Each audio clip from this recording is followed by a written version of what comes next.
Imagine कि आपका एक पैशन है और आप चाहते हो कि आप उस पैशन को अपना करियर बनाओ। आप उसमें ट्राई करते हो, लेकिन कुछ टाइम बाद छोड़ देते हो जस्ट बिकॉज आपको सक्सेस नहीं मिल रही थी, वो रिजल्ट्स वो सेम नहीं मिल रहा था। और ये गलत नहीं है, इट्स ह्यूमन नेचर कि जब आप फेल होते हो और लगातार फेल होते हो तो आपका जो पैशन है, जिसे आप एक बार प्यार करते थे, ये सब चाहते थे, वो आपको और पसंद नहीं आता। बट जस्ट थिंक कि वो आपको पता ना बने तो बच्चा है जिसने वो आपके सपने देखे थे, वो आपको देख के क्या कहता होगा। तो क्या जानने के लिए तैयार है कि कैसे लगातार फेलियर होने के बाद भी आप अपने इंटरेस्ट को, अपने पैशन को रिटेन कर सकते हो अपने अंदर। अगर आप क्रिकेट फैन है, फिर फुटबॉल फैन है, या फिर अगर आप म्यूज़िक सुनते हो, तो डेफिनेटली आपका कोई फेवरेट प्लेयर होगा, कोई फेवरेट सिंगर होगा। टेल मी कि क्या कभी ऐसा हुआ है कि उस सिंगर ने कोई फ्लॉप गाना रिलीज ही ना किया हो, या फिर आपको जो फेवरेट क्रिकेटर है वो कभी डक आउट हुआ ही ना हो। That's the point.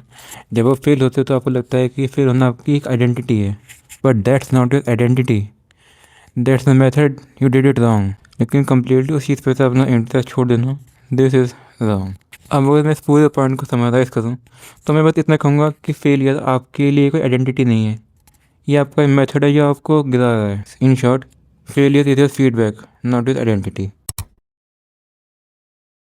आज के टाइम पे दुनिया ऐसी हो गई है कि सक्सेस मतलब पैसा, फेम, मनी, सोशल मीडिया पे व्यूज़, लाइक्स, एटसेट्रा एटसेट्रा, बस। क्या कोई आपसे पूछेगा कि आपने सक्सेस को पाने के लिए क्या किया?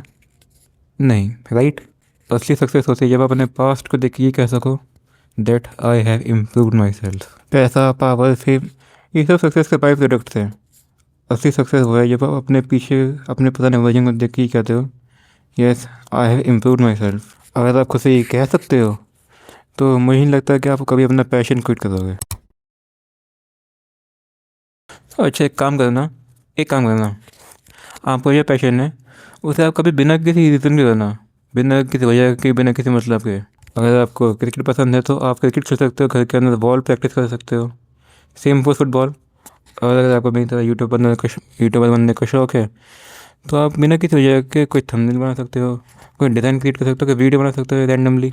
अब ऐसा मैं इसलिए कह रहा हूँ क्योंकि आप भूल चुके हो कि आपका पैशन है। जब आपका उसे करियर बनाने का मन नहीं था तब भी वो आपके अंदर था, अभी भी है। बस फ़र्क इतना है कि अब आप उसे भूल चुके हो अपने सक्सेस की टेंशन में। कोई ऐसा बंदा या बंदी जिसका आपके जैसा सेम पैशन है, वो सोशल मीडिया पे आता है, कहता है कि मैंने 1 साल में कमाया है 10 लाख, और फिर आप सोचते हो कि यार जब इसका और मेरा पैशन सेम है तो मैं क्यों नहीं कमा पाया 1 साल में 10 लाख, या फिर मैं तो कुछ कमा ही नहीं पाया। तो फैक्ट इज़ कि आप उस बंदे के 10 लाख देख रहे हो, लेकिन आप ये नहीं देख रहे कि उन 10 लाख के लिए वो कितनी बार रातों को जागा होगा, कितनी मेहनत की होगी, कितनी बार फेल हुआ होगा, और कितनी बार पता नहीं क्या क्या किया होगा। सो डोंट बी जेलस, उसे इंस्पिरेशन लो कि अगर ये कर सकता है तो मैं भी कर सकता हूँ।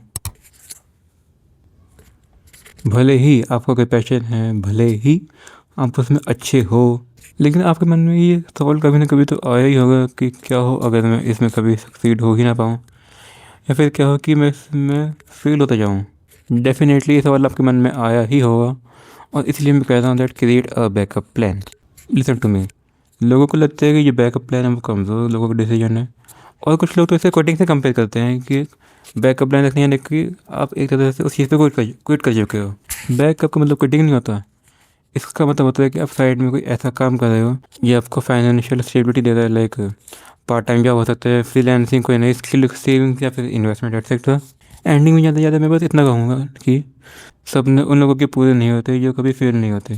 सपने उन लोगों के पूरे होते हैं जो फेलियर होने के बाद भी अपने पैशन से प्यार करते हैं।